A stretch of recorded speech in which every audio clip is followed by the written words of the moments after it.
Hello, all.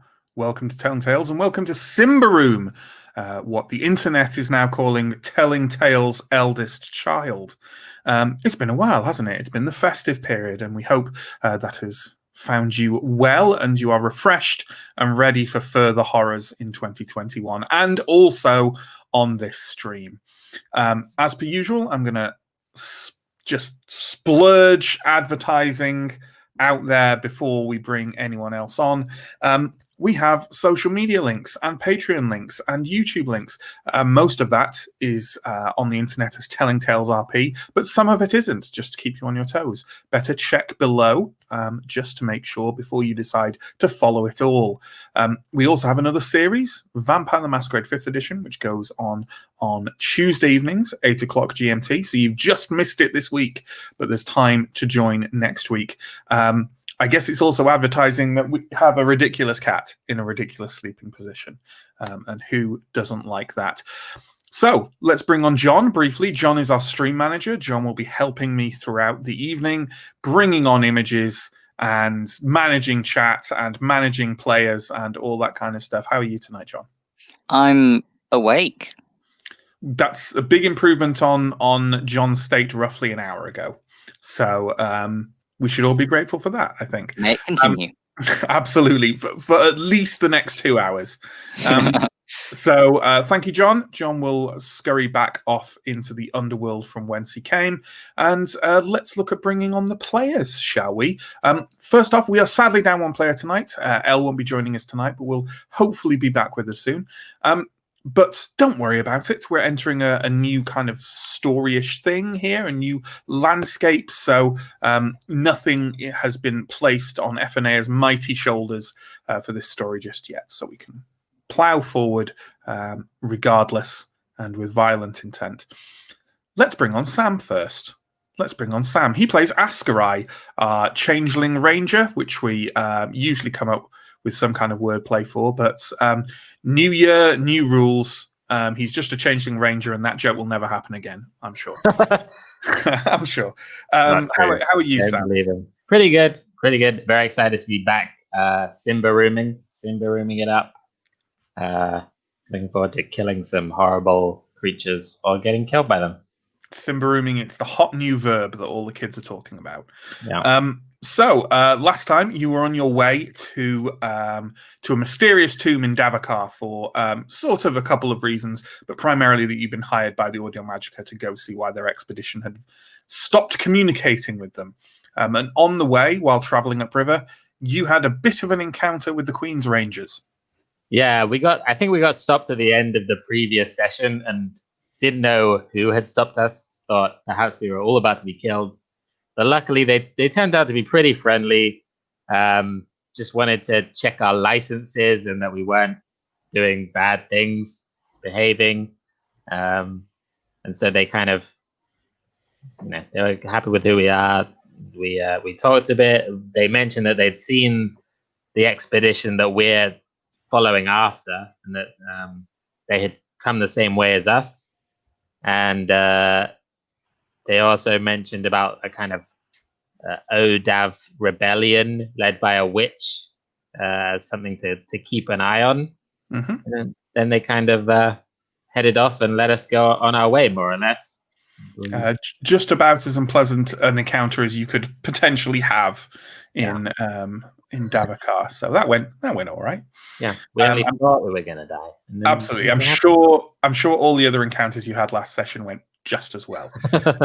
So speaking of the next encounter, one with barbarian merchants, let's bring on Chris. No, not Chris, Mike. There he is. 2021. Smooth. Hey, I said it was a new year. I didn't say that was a good thing. So Mike plays Anton, our priestly theurge and sometimes healer. Yeah. How'd it all shake out with these barbarian merchants? Yeah, so we saw them when we were canoeing down the river, and I think we were a little bit wary at first, but we approached them, and it turns out that they were just fairly friendly tradespeople, and we bought some supplies from them. I say bought. We used a promissory note from the Ordo Magica. We bought a shovel and a machete from them. And yeah, it turns out that, well, in the words of Steo, they were nice lads. So it was a fairly ordinary bit of business that we did with them. Absolutely. And there was one more encounter on your travels up the river, and that absolutely went as well as those two previous ones had. I'm sure you will agree. And to intro that, let's genuinely bring on Chris this time.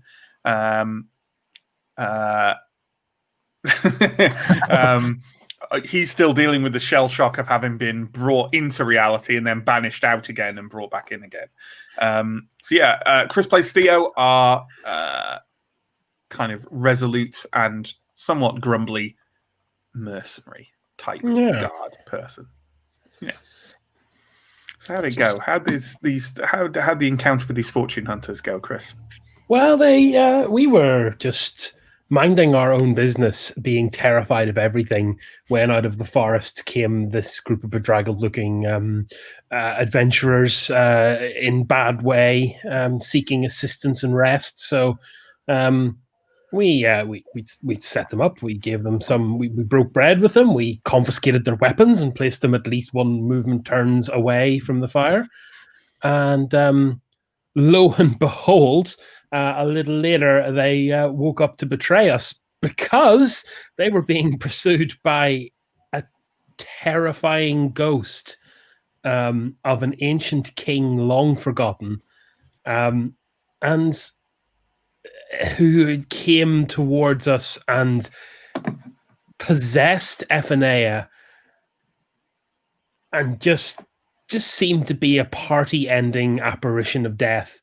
We all kind of scrambled to not only get ourselves in order, but also to put down these adventurers who, at the sight of this thing, suddenly decided to take the Cthulhu problem-solving operation and just kneecap the person nearest to you so that they get got first. That said, we put the other adventurers down unceremoniously. And then I forget exactly who, but someone figured out that the ghost was not going for us, but for an object in the pack of one of the adventurers. And that object turned out to be a scythe, a tiny sickle. Sickle, a black rusted sickle. I picked it up, looked pleased with itself, and wafted back off into the forest, leaving us just in bits. Absolutely. And then basically you clambered into your boats, figuring you probably weren't going to sleep the rest of that night. And you headed off, and the next day you actually came within sight of what you're looking for, the Ordo Magica outpost, a kind of palisaded building on the edge of the river. And from the distance you were at, there was no sight of anyone from the Ordo Magica there.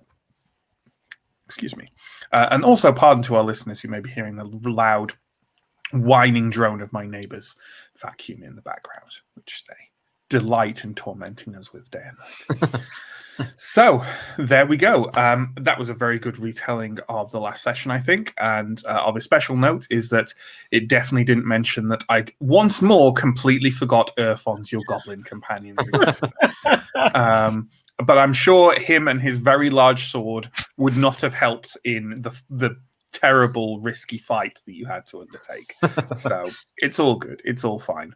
And so we pick up in your kayaks on the river, looking out at this Ordo Magica outpost. Urfon's leading the way. It is the palisade around it isn't very large or well built. That you can see one kind of central building that looks to be more or less just a large shack, with another smaller building resting against the kind of back palisade. There's a pier jutting out into the river, and as I say, there is no sign of any Ordo Magica presence there.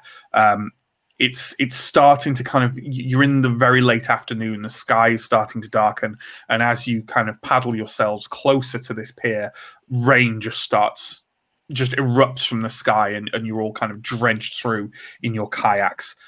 Pretty sure that if you had to keep on paddling further, then you would have had to start scooping the rain out of the kayaks, because it's really coming down. And so you. Bloody hell. Just did not need this, lads. Did not need it at all. I think we've arrived just in time. Right, let's pull these up, see if we can get a fire started or something. You absolutely can. You can kind of tie the kayaks up to the.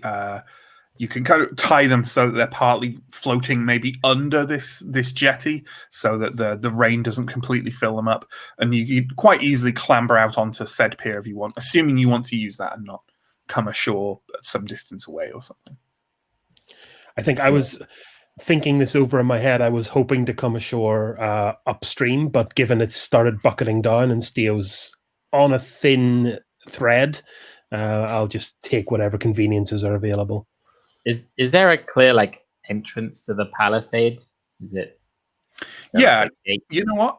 That question is an ideal opportunity. John, can you bring up the image, please? There we go. So as you can see, the palisade extends kind of a little bit out into the river, but mostly, there's no gate or anything like that. There is also, as I forgot to mention, there is another boat tied up to the pier. Okay. I guess we'd better see if there's anyone inside. Wouldn't get your hopes up. Oh, Shelter. yeah. Shelter. The boat that is already tied to the pier has some kind of packages in waterproof wrapping, kind of tucked. It looks prepped for a journey. Okay. Someone was thinking of leaving? Okay. Is there much water in the? If I just look into the boat, does it look like has the water built up, or is not really? It doesn't. There's a bit of water in the boat, but it's kind of slung slightly underneath the jetty again. Okay. So I get what you mean, but also there hasn't been that much rain for the past week or so. Okay. Well, where you've been anyway. So Yeah. There's no quick way of telling if it's been there a while. Yeah. I will head towards the door of this building. Mm-hmm. Sure. Antom and Steo, what are you doing while Ascarai is striding over to the main building? I'm going to kind of follow, but I kind of want to maybe do a little perimeter search just to make sure the points that we can't see from the jetty are similarly kind of empty and undisturbed. I think that's fair enough. Anton? Yeah, I think I'll position myself in a way that I can just watch our boats carefully, because I don't want anyone to make off with them. Sure. So you're kind of standing kind of on the entrance on the start of the pier, while Steo does a quick round of the main building and Ascarai kind of goes up to it to knock and so forth. Yeah. Okay, that's great. Can you all give me a vigilant roll at -5, please? Yikes. Happy New Year. Failed. Needed a 10. I got 16. Oh, critical failure if you're interested. I am interested. I got a 1. Oh, Critical success. Well, how will we judge this? So what we're going to say is that so Anton, you're just kind of stood there, hunched over, kind of cloaked under the heavy rain, and as you're kind of watching around as the other two make their way within this enclosure, as Ascarai is moving towards that front door of the main building, you see kind of a low, pale shape stalking him through the underbrush, kind of moving cautiously, kind of around behind him, and you manage to kind of, well, what do you yell? I assume you yell something. Yeah, I'll just yell, "Watch out!" Excellent. I'm going to, and here's where the critical failure comes in. Steo, I think this rain is very loud, and I think you don't hear Antom's cry to beware, and therefore you're going to take a free attack from whatever these things are as part of the ambush. So why don't you give me a defense roll, please, at a -1. Okay. Let me see if I can remember how to do this. Now it's been a while. Defense is 10, so I need to roll under 9. You know, it'd be useful on StreamYard if I could ping bits of images. That would be useful, wouldn't it? I just failed. Okay. Well, then why don't you give me an armor roll? Once again, I'm pretty sure that's a D8, but I will double check. First session of the season. Heavy armor. There it is. Yes, I was right. 5. Nice. Okay. In that case, the first thing you are aware of that you're being attacked is when a heavy weight kind of slams into your back. You stagger forward, trying to catch where you are, and you feel kind of jaws closing around your shoulder and gnawing away at your armor before there's a kind of hissing noise, and they retract, and the weight leaves, and around in front of you bounds kind of large cat-like creature, sleek and furless, like a sphinx cat, but more the size of a mountain lion or a puma. I think Askra, you wheel around and see one of these kind of coming towards you in the underbrush, and you know what? I think Askarai stands a chance of knowing what these things are, because they're a fairly common creature in Davokar. So why don't you give me a cunning roll at, let's say, -2, because you don't have Lawmaster or Beast Law or anything. Okay. I need an 8. And I got a 12. Okay. Yeah, you don't know what these things are. Anton, you can see a couple more of them now kind of coming out from the underbrush, and one is definitely kind of stalking towards you. So basically, you're all being engaged by at least one of them, but there are others. But obviously, Ephenair and Earthons are now kind of dashing forward from the boat, unlimbering their weapons and so forth, and Ephenair preparing to slice through 5 of them with one swing.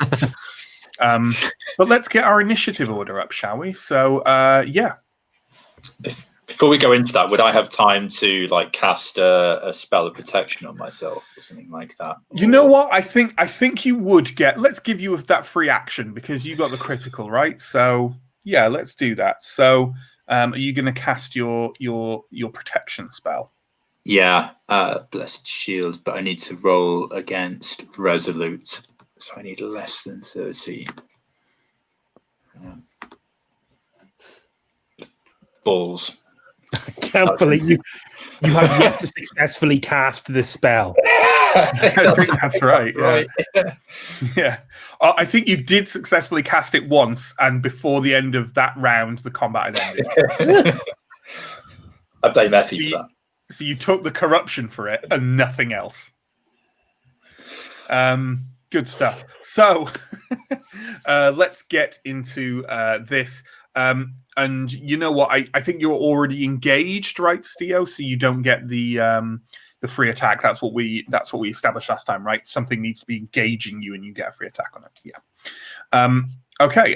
Can we let's get rid of the building map now, just so we can have Chris full on the screen. And okay, Askarai. Yeah, this thing is there in front of you. No one mentioned that they kind of unlimbered their weapons. So I'm going to be harsh Games Master version 3.0 and say that you're going to have to unlimber a weapon if you want to use it. With that in mind, are you I'm assuming you're attacking the thing. Are you unlimbering your bow or just drawing your dagger? Well, getting a weapon out will use up my movement. Is that right? That's correct. Yeah. So I could get out my bow and shoot at it. Is that you could? right? Yeah. It's definitely close enough to attack you on its turn. It's about 10 feet away from you. Okay. I'm gonna Otherwise, You I'm can do just that. getting a thing I'm waiting. So I'm going to get my bow out and shoot at it as best I can. Sure. Uh, Yeah, their defense is a -3. So Okay. they are nimble little bastards. That means I need a 12 to hit, I think. And I got a 13. Great stuff. Yeah, you unshoulder your bow and just kind of fling an arrow off at it, but it's too nimble and it's too much of a shock that this thing has just crept up behind you, and the arrow kind of rattles away into the undergrowth. Now we're on to the meerkat's turn. All of them are going to give a kind of slightly hissing roar and go for you all. Let's take the one attacking Ascarai first. So give me a defense roll at -1, please. Okay, I think I need to double check this. My defense. Okay, so I need a 12 on this as well. All the 12s tonight. And I get 13. Oh no! Oh dear. Cool. Give me an armor roll, please. Okay, that's just a D4. I got 4. Okay, pretty good. In that case, it's more or less a similar situation to Steo. It dashes forward and clamps its jaws around your leg and then kind of tears away to try and pull a chunk of flesh out of you. But it's got nothing but your armor. Kind of, you felt the painful grip of its jaws, but it didn't manage to penetrate. And then let's have the one attacking Steo. Steo, defense roll at -1, please. I believe in me. Oh, I should not have believed in me, I feel. Okay, armor roll. 1. Okay, so you kind of this thing is still kind of basically running around you, and you're having to turn to kind of keep up with it. And as I assume on your turn, you're kind of getting your halberd out and ready. And as you do so, in the moment of split attention it takes to do that, it leaps forward and bites deep into your forearm. And you feel its fangs penetrate the armor and scrape against the bone there. And as it kind of withdraws with another hiss, you can see a slight sort of greenish tinge left behind. That's almost like a foam that's starting to run from the wound. So could you take? You roll 2 on your armor, right? Or 1. Take 3 toughness, please. And also, it is your turn, next, and you are swiftly aware that you have been poisoned, as you can feel like a tingling weakness spreading up your arm from the bite of this cat-like creature. Anton, defense at -1, please. This is not going to be pretty, guys. I do not make it. Okay, can you give me an armor roll, please? 4. Okay. Very similar to the first couple of bites on the party. The cat that came out of the bushes and stalked towards you kind of leaps at you and rakes at you with its claws and its teeth, and then kind of knocks you backwards, but doesn't get through your armor, and kind of you can back away and try and engage it a bit more. Steo, first things first, take another 2 toughness damage, please. Oh, I am not long for this world. Every combat, the kind of tingling sensation is kind of moving up your arm, and it's kind of a kind of dull, cold pain. That it's not good. It's not good. It's not good. I was spending my movement to take my halberd out. Mm-hmm. My halberd's out. I will return my attack. Slice and dice. Yeah. Give me an attack roll at -3, please. -3. Let me do these maths.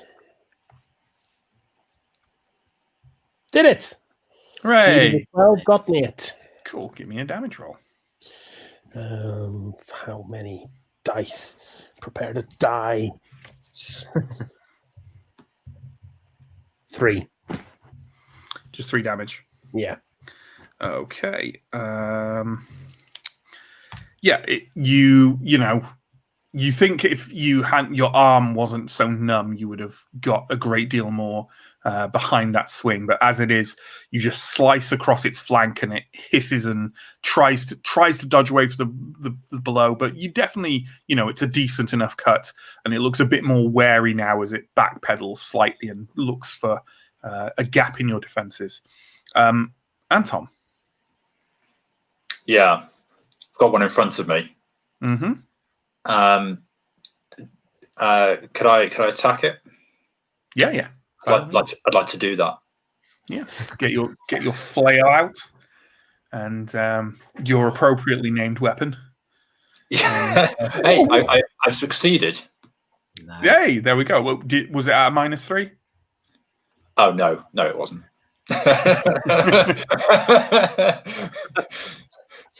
Yeah, the defense is -3, sadly. So All right. Yeah.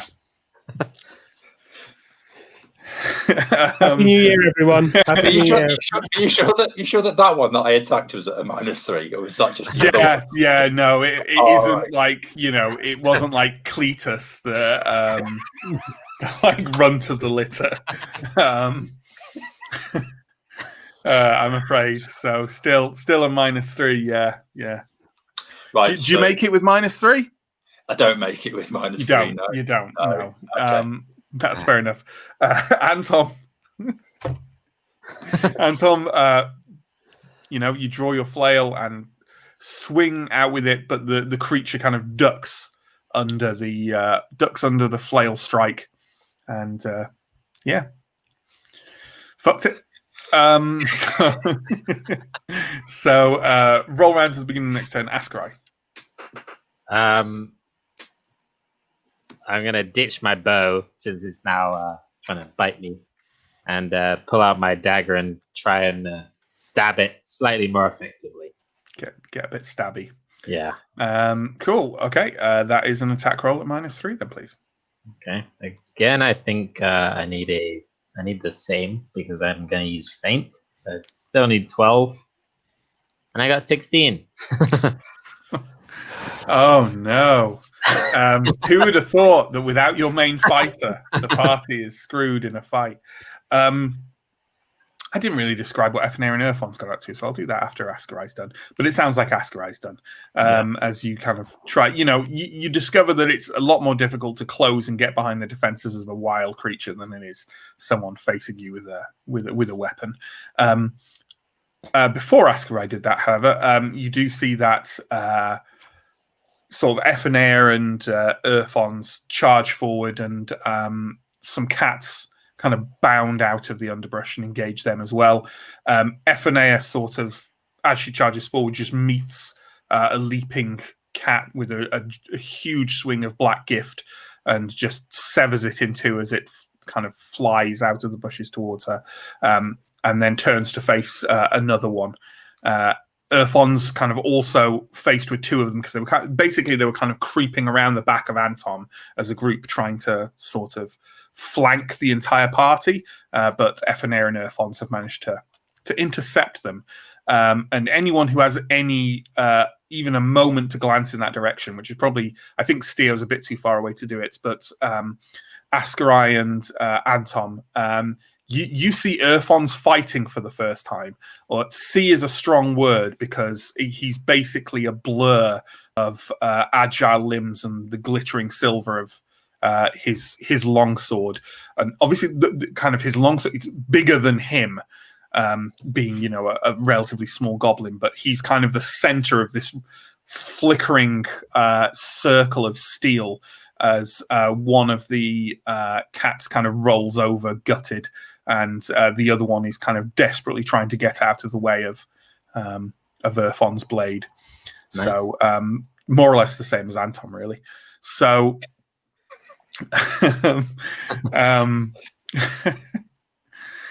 people should be. This isn't Games Master bullying. I've known Mike for a very, very long time, and he's very happy with me belittling him. Up until the very thing that you described, I was happy to be the second least useless member of the party. I mean, he was only useless because I'd forgotten he existed. So That makes you the most useless GM then, Matt. Sure. I am definitely the most useless member of your party. It's just detrimental much of the time. So these meerkats again. Let's deal with the one fighting Ascarai. Can you make me a defense roll, please, at a -1? Again, it's going to be a 12. I got a 7. All right. Sam makes a roll tonight. First of the year. So it kind of it tries to get around your side and leap towards you, but you kind of catch it and knock it aside with your elbow before it can make contact. Steo, defense roll of -1, please. Oh God. Oh no, 18. That's not good. The thing kind of weaves in under your halberd again, and again, it's your, this poison is slowing you down, and it sinks its teeth into your ankle. Give me an armor roll. 4. Okay, and its bite does not penetrate. Again, be thankful for your armor. And it kind of slinks backwards, ready for another opportunity. Anton, defense roll at -1, please. No. Armor roll, please. 3. Okay. So it dodges in around you and manages to graze kind of your upper leg with. I mean, it's more of a nip than anything. It just causes you 1 toughness, but you also feel that kind of cold tingling spreading out along your thigh, not in a good way. So, yeah, poisoned. Steo, your turn. Can you take another 2 toughness for me, please? The cold tingling of the poison reaches a kind of crescendo where it almost tips over. You know when something's so cold it's hot.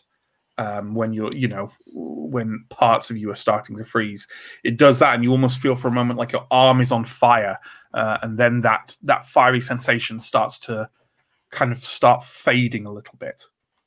You think that whatever poison it's got into you it seems to be quite short acting, at least. Okay. Is there anything I can do tactically here? I honestly don't think there is. I don't think so, really. I think it's just hacking away at this thing. Yeah, I'm gonna blap it. I'm going to attempt to blap. Blap at -3, please.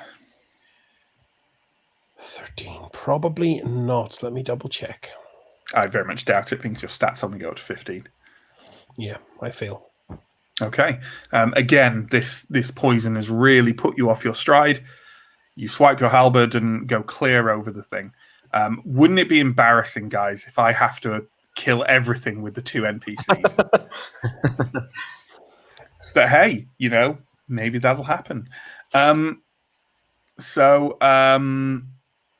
Anton, that poison damage, that's going to be 2 toughness, please. I think I've just exceeded my pain threshold.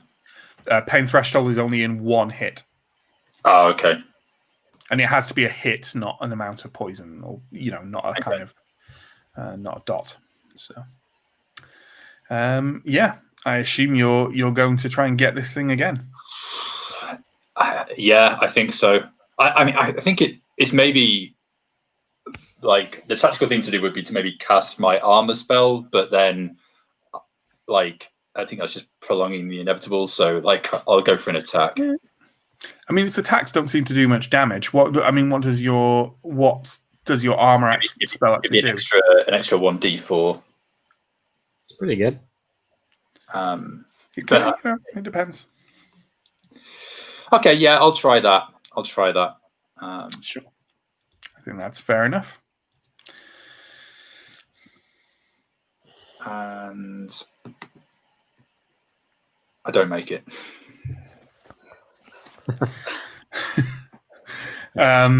This is rough, guys. This is really rough. Sure. You just kind of back off, chanting your prayers to Prios. But Prios clearly cannot see over this amount of cloud coverage. that you've got. So it's doesn't do anything. So back to we'll deal with the other. So Ephenea is going to very quickly deal with the kind of one of the remaining cats that she's attending to, and Erfons is going to do the same, which means now that Ephenea is facing one cat and Erfons is now free to step in somewhere else, and will do so at the end of this round. So Askarai, this defense -3 is a bit of a pain, isn't it? I mean, I've just rolled horribly every time. But I'm going to attempt again to stab this very tricksy little cat. Sure. Need a 12 again. I got a 4. Hooray. Hey, there we go. Give me a damage roll, please. This is a D6 and a D4. And I get 4. Okay. Well, for a start, that is these cats' pain threshold. Ooh. So, do you want to knock it on its ass, on its cat ass, or do you want another free attack at it? It's a cat, so I feel like it's going to be quick at getting up. So I'm going to stab it again. Sure. Sure. So why don't you give me that roll again at -3? Let me just check if I can use feint twice in a round. Yeah, you will be able to. Yeah. Okay. Then I will do it again. It's still It just converts your melee attack to vigilance, doesn't it? Yeah, more or less. But it also gives me like advantage on it. So. Okay. Have you been using that advantage? Oh wait, no. It converts it to discreet and gives me an advantage. Right. Okay. So yeah. Have you been taking that advantage? Yeah, because my discreet is 13, so it would be a 10. But then with the advantage, I get 2. All right, an extra +2. So Okay. yeah. Have you been adding the damage from an advantage strike as because well? that's the D4. That's the normally extra the D4. dagger is Great. just a D6. Sure, no problem. Okay. You know what you're doing. You Right. don't need me here. Okay, I will try again. Okay, I hit it again. I got a 7. Hey, there we go. Yeah. There you go. See, when you hit them, because they've got no armor, it does do damage. But what's the damage on that one? Let me roll. I got 2 1s, 2 damage. better than not having 2 damage. True. So you, as the thing leaps for you again, you take a step backwards and plunge a dagger into its side, and as it kind of crashes to the ground and scrambles to get up again, you kind of swipe with the dagger, and you don't get to stab it again, but you do gouge a deep gash across its back as it gives out a mewling hiss and kind of scrambles to its feet, ready to kind of try and desperately kill you before you can stab it horribly again. Time for the meerkats again. Oh God. So this one attacking Askarai. Can you give me a defense roll at -1, please? Please don't poison me just before I manage to kill you. Okay. This is again. I need a 12, and I get a 1. Yes. Nice. So I believe that means you can take a free attack against it. Thank God. Okay. Well, I'll probably just miss. But I will attempt to stab it. Perfect defense. Yeah. I got a 2 on my attack roll. Hey. So how much damage do you do? Then roll D6 and D4. I got 4 damage. Okay. So basically, the thing kind of scrabbles back to its feet after the couple of times you managed to wound it just before, and it takes one desperate flying leap at your face, kind of hissing, slight green spittle coming out of it and hissing on your cloak. And you weave to one side a bit, sort of half catch it with your arm, flip your dagger over, underhand, and side of the neck. Nice. It instantly goes limp and kind of it's heavy. You lose kind of control on this and it crashes. It's dead before it hits the ground. Thank you, Prius. There we go. Steo, give me a defense roll at -1, if you please. Oh God. No. No. Then give me that armor roll. Oh, a perfect 8. Nice. There we go. Yeah, it weaves in again and just tries to get through your armor, but just can't. Ultimately, teeth and claws on something this size really struggle getting through your kind of hodgepodged armor. Anton, defense at -1, please. No. Armor, please. 3. Okay. So again, it gets through and just manages to kind of scrape you on the same leg as before. It's kind of slowly teaching you that evidently you need to protect that leg a bit more when you're fighting. Take just one more toughness. And then it is Steo's go. Once more with this gosh darn cat. Actually, no. No, because I don't really have very good situational awareness here. So although as a player I want to potentially attempt to disengage, I think Steo isn't going to be well enough aware of what's going on elsewhere, especially not with the injury. So I'm going to go ahead and attack the cat in front of me. No problem. Attack roll at -3, please. I think I made it this time. I don't know. What's your attack roll? 15. Yeah, if you're an accurate, aren't you? Yeah. Yeah. So yeah. Nice. Cool. Give us a damage roll then. Welcome to die 7. Okay. Yes, that is in fact precisely welcome to die. It's sort of it telegraphs its next leap on you slightly, kind of, as cats do, kind of leaning forward, back legs arching up in the air. But sadly for the cat, it's never faced someone who fought for years on a pike line, and you just steady the end of your halberd into the ground, lift it up slightly at the right moment, and you have a very large cat impaled up to your gauntlets on the halberd that you strain and tip it off as it crashes, briefly mewling to the ground. Finally. There we go. We're getting there, folks. We're getting there. Anton's turn. Start off with two toughness damage, please. But that's the last of your poison. That's good. That's very good. Yeah. You feel kind of life coming back to that leg now, and kind of you can, because it was a bit before, like almost like walking on like a foot that's gone to sleep, but now you feel yourself getting your full range of movement back. It doesn't help you with the roll, but yeah. I'm going to go for the armor thing again. Sure. Yeah. No. What do you need for the roll to get your arm? 13, and I've rolled like 15 3 times in a row. Oh no! Are you sure your dice roller is working?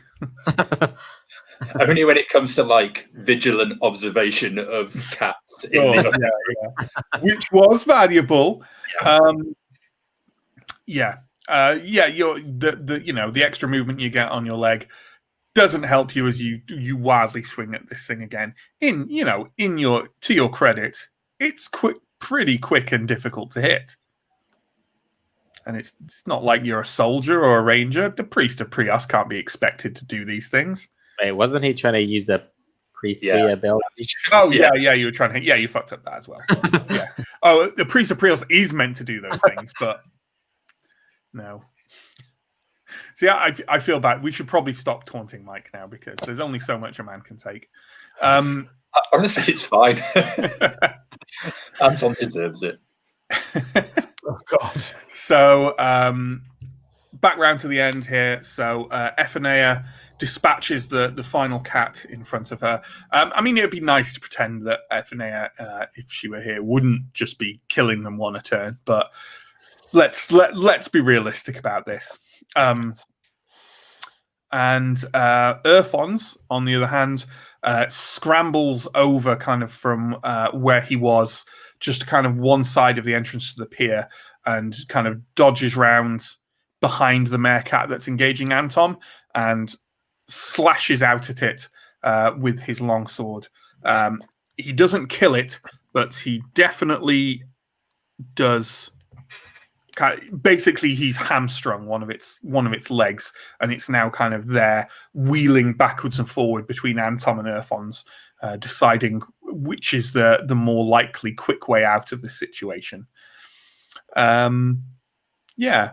And you know what? I think we can draw a veil over the fate of this final meerkat as Ephenea closes in on it, Anton closes in on it, Erfons closes in on it, and before long it's been hacked appropriately, and Erfons kind of kicks the body off into the river, off the edge of the pier.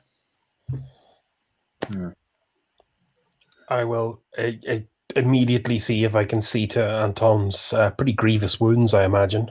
I think you've taken more than him. Yeah, but he's got less goo than me. I also had some toughness points from the last session. Oh well. So I'm on 8, and my limit is 10. So Woo! not in a good way. No. Yeah, that's fair. Yeah. I think Pat we're the takes opposite way around, because my situation is I'm on 6, but I'm a tank, and you're on more than me, but you're a tiny, squishy, unable to roll dice priest friend. So yeah, Anton kind of maybe leans over against one of the like the pilings of the jetty, while Steo takes a look at him. So maybe a medicus roll is appropriate here. Yeah. Cunning, of course. No, I fail. Good stuff. Sounds like Anton needs to see to his own wounds then. Don't like the shoe on the other foot. I make it. Hey! And then you have, is it 1d4 you roll for your healing? Yeah, because I think I'm still level 1 on it. Yeah, it's a d4. 3. Oh, not too bad. Not too bad. I'll say it. And then I'm assuming you're going to see to Steo, perhaps. Yeah. Well, I've used my medicus roll, but I've got the vial. I guess. Yeah. Didn't we say that you can use medicus once per person per day, right. as in once per targeted person per day? Does that make sense? Yeah. Okay. Oh God, I really hope I don't screw this up now. That's the opposite of what the rest of us want. I make it. Great. Nice. I heal you for 2 points of toughness. Cool. Okay, while those two are patching each other up, Erfons is kind of like peering over at the body of the one that you killed, Ascarai, and you can hear him say, meerkats. They're nasty creatures. Saw some of the wounds that Anton has. Poisonous. Not too bad, though. Just to weaken their victims in the fight. Davakar's crawling with them. Doesn't bode well that this outpost has been overrun with them. Erfons kind of shakes his head and points over to the side of the main building, where, like, like when a dog or a cat tries to dig a tunnel in the ground, there's a tunnel that's been dug sort of near to the bottom of where the sides of the main building are slightly driven into the earth. Looks like it hasn't quite been, dug through, but nearly. Okay. I'm worried about what we're going to find inside here. I can't imagine it's anything good that would attract these creatures. Fons nods and says, well, no time like the present. True. Very true. He sits back on a sort of nearby kind of large rock and just starts carefully, almost obsessively kind of cleaning the blood off his large silvery sword, and then gets out kind of a whetstone and starts working away on it. Are there any windows into this building? There are not. You said it was getting dark earlier. Have we got the means to light a fire and maybe get a torch going? Yeah, you've absolutely got a flint and tinder and maybe even a couple of wrap torches, stuff like that. Yeah. Okay. That can very easily be done. Let's do that. While Anton is seeing to that, although it's still coming down with rain, so the only place you could reasonably maybe build a fire would be, unless you make a shelter, would be inside one of the buildings. Or, I mean, the main building has some eaves at the front, and maybe you could get into that. But Ascarai, are you doing anything about the building? I will draw my knife and try the door of this building. Okay. The door seems to be locked.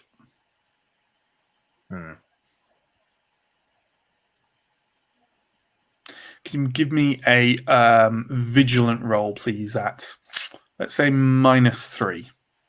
Okay. That will again be me needing a 12. You love them 12s. I got a 19. Okay. I think I'll just. I've kind of had enough, and I'm just going to step up to the door and give it a brisk knock. There is a kind of short moment, 5 or 10 seconds or so of silence, and then a voice goes, "Who's there?" Ambrians were sent to rescue the party from the Ordo Magica, and we're very, very wet. Oh, really? Yes, really, we just killed a heap of these stupid cat things. There is kind of a pause, and you hear some whispering happening inside, and then the door kind of judders open a little bit, and a face kind of peers around, and then goes, "Oh, Prios be praised!" and kind of draws it open and kind of waves you all inside. There are two individuals there, a man and a woman, both in the robes of a novice of the Ordo Magica. They look grubby and somewhat underfed, and not happy people. There is, however, a small fire, kind of a fire that you very slowly feed over a long period of time, going in what passes for a chimney in this shack, and a various scattering of kind of mostly consumed supplies around a table, things like that, but not much else. And they kind of wave you in, and after everyone has come in, Ephenea and Irfan's behind you, assuming other people are coming in. I don't want to speak for you. Yeah, go in. Kind of the man slams the door shut again and draws kind of a large kind of plank bolt across the door and kind of pats it to make sure it's closed.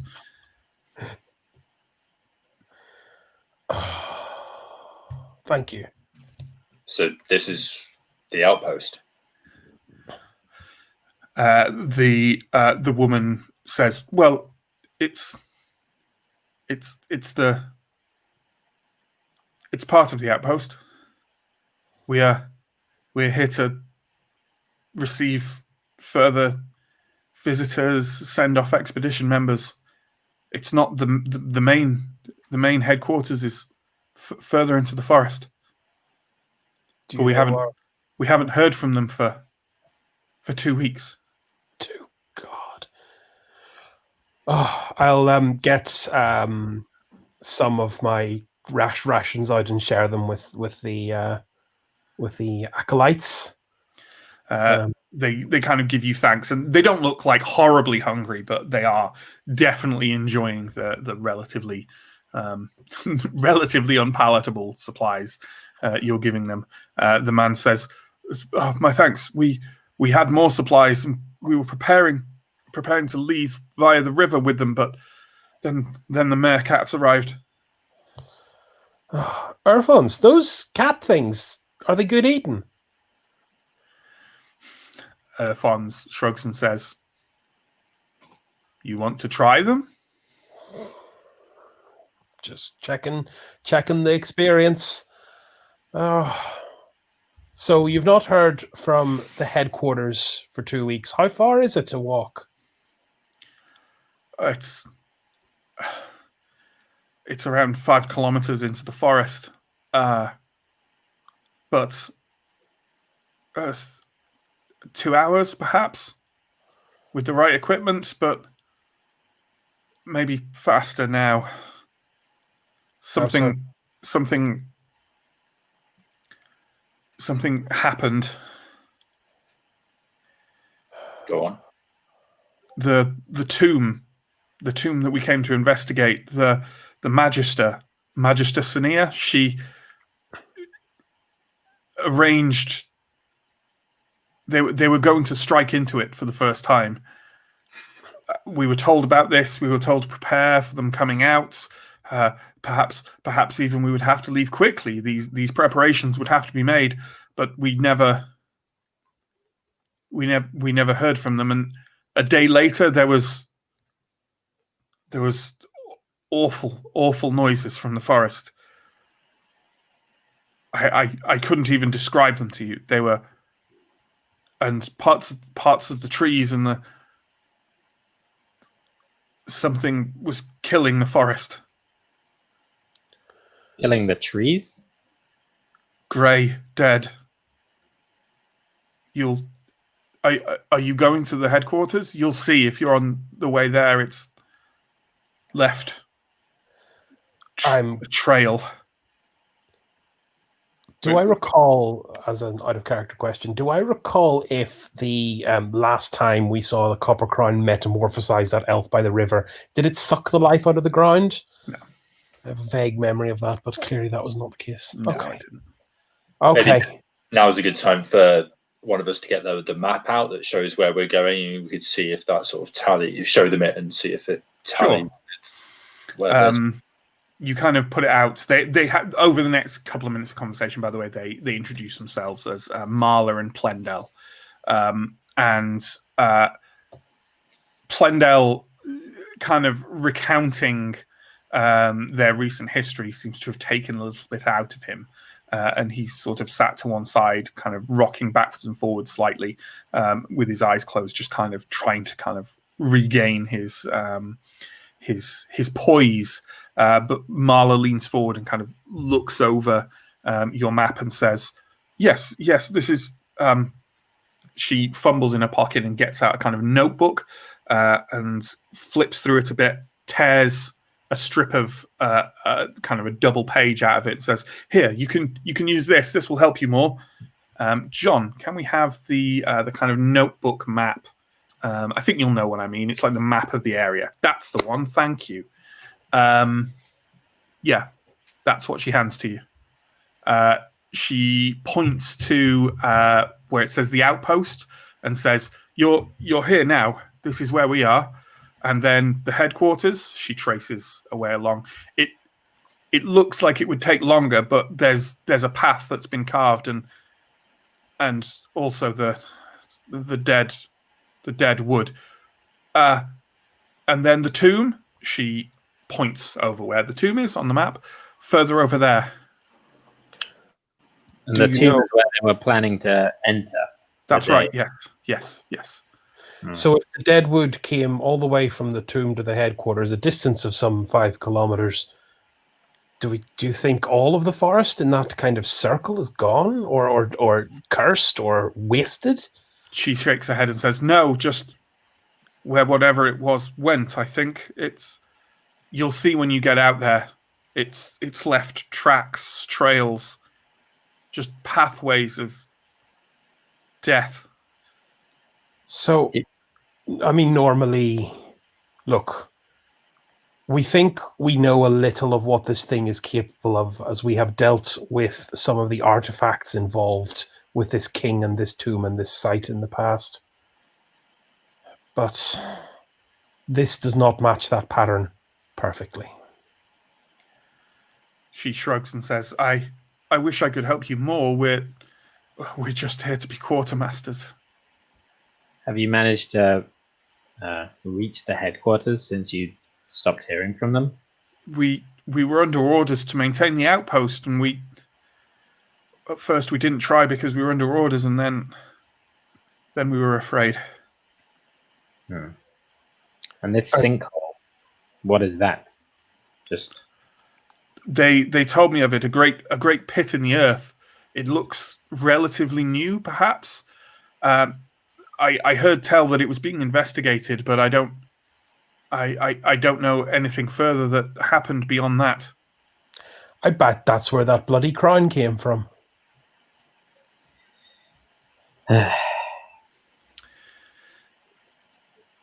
The Plendel, who has been silent through this, kind of opens his eyes up and says, I heard a patrol vanish near there.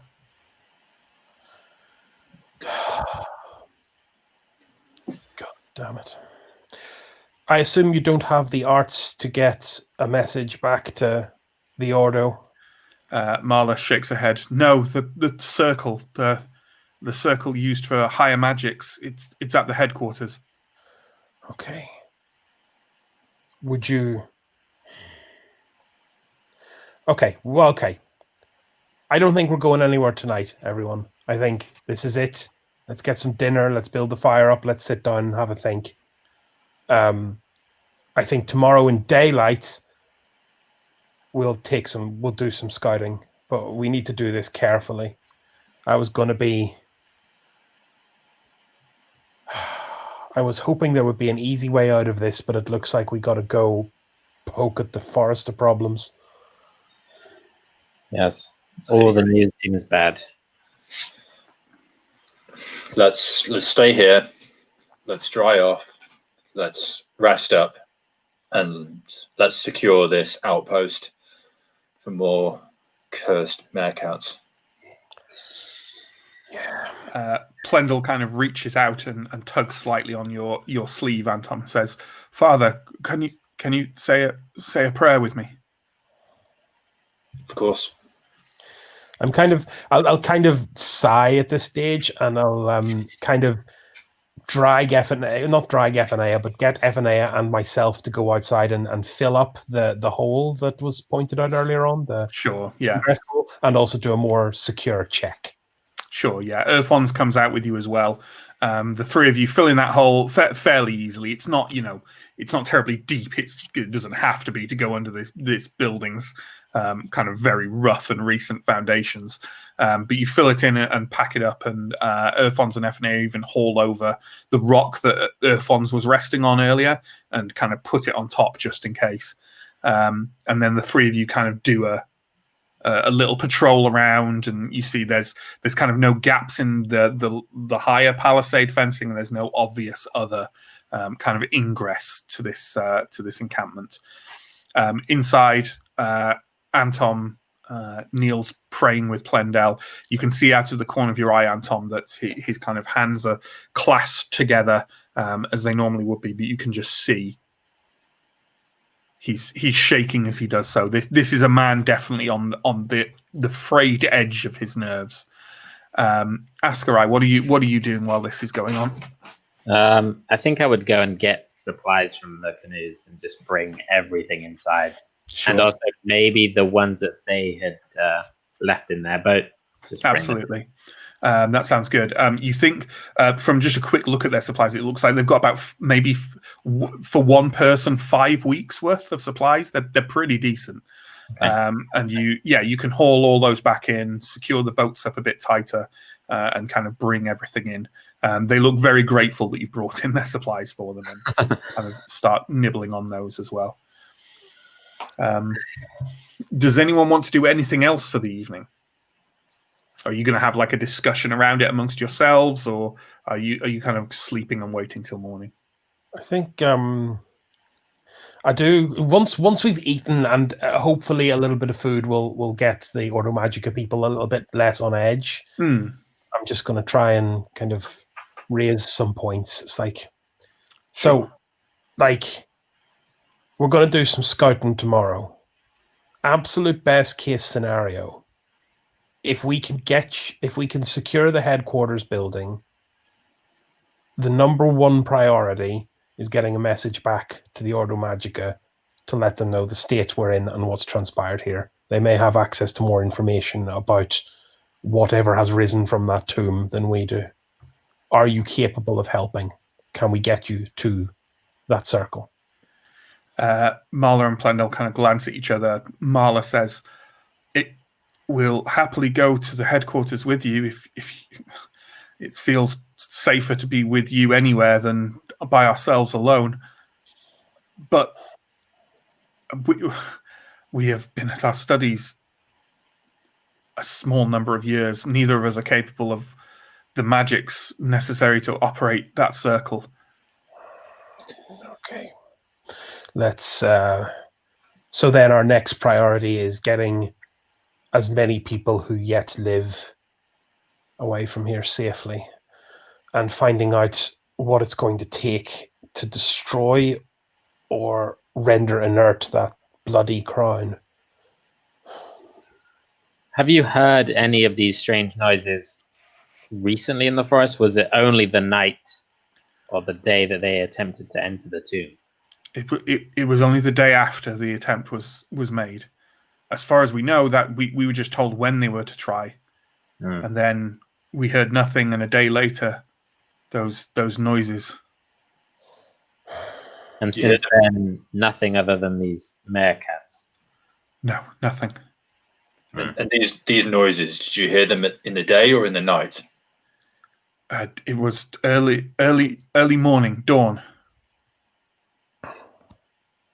Okay. Do you recall? Can you recall the sound? A rushing noise at first, as if a flood bank was breached, and then a cracking, a soft roaring, some distant cries. That's helpful. Thank you. It's not. Plendel has kind of started rocking backwards and forwards a bit again. Marla kind of puts one hand on his back and kind of looks at you all in a kind of. You think she wishes you to stop talking about it. I'll reach out and put my hand on his shoulder as well and give him a sort of a reassuring look. As you do so, he turns and kind of weakly smiles at you and kind of closes his eyes, and his lips start moving, and you can see he's kind of muttering a prayer to Prios again under his breath. Yeah, come with us to the headquarters, and we will ensure your safety as best we can. And no matter what we find there, we will either leave you in good hands, or we will ensure that you can make an escape out of this forest.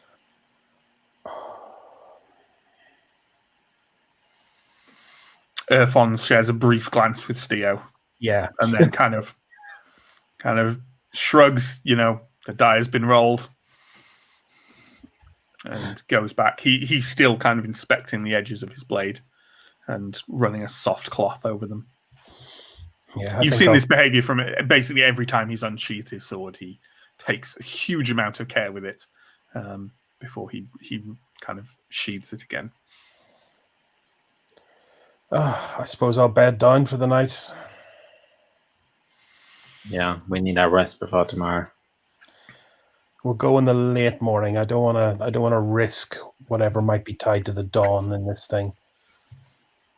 But okay, I think it's safe to say then that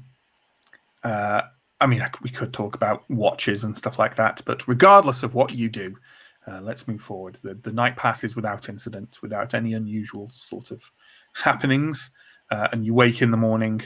Ephanea has already kind of opened the door and is outside taking a walk around.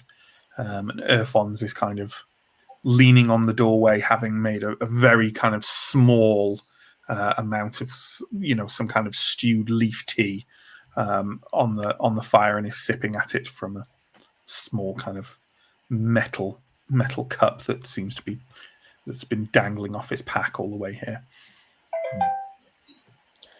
So.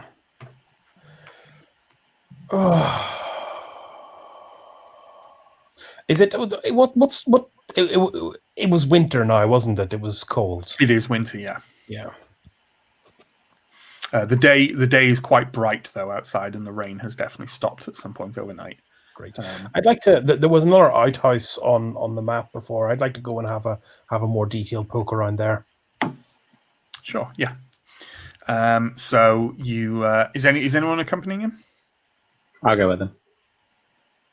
So you head out and you go. Yeah, this the sort of more small kind of warehouse style building that's in one corner of the palisade. In fact, let's pop up that map of it again so we know what we're looking at.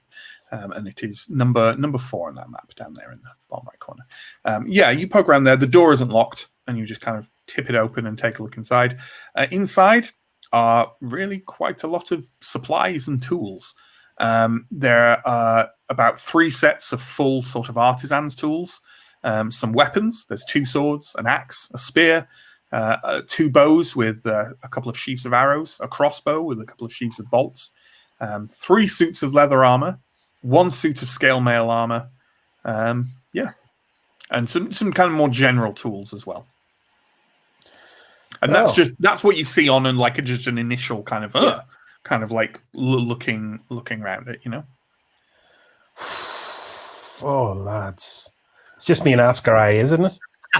It is, yeah. None of it is any more advanced than what you already like have or wear. Although I imagine that the arrows will be welcomed by Ascarai. Yeah. I'll definitely take a few arrows. Well, there are 20 arrows, so Nice. feel free to take as many as you want. Bloody hell, you could retire with those. Just, We could make bank. We could go and sell that boat. We could go back to the Automagica and tell them the whole place was burnt down and we couldn't find anything else in the forest. We could just go. We just go, Ascarai. Erfons has kind of walked up silently behind you and is leaning on the door jamb and says, we could just stab up those 2 unfortunates, see what they have in their pockets. you said it, Alphonse, not me. Yeah, you said it, Erfons, you monster. Well, I'll chuckle at this point.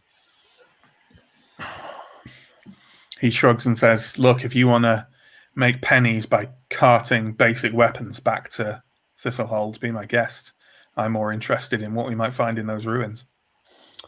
Man, we got to talk about not bringing stuff out of this forest. We've got to talk about being careful about what we bring back from this forest. Like the Automagica, they study it for years, and look at them. I bet we're going to see plenty of bits of them later on today anyway. Look, good to know they came well prepared anyway.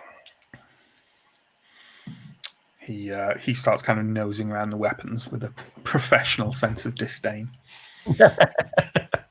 I assume the scale mail is equivalent to what I have on it. Yeah, it's medium armor, so it's equivalent. Not worth recalibrating for a fresh suit.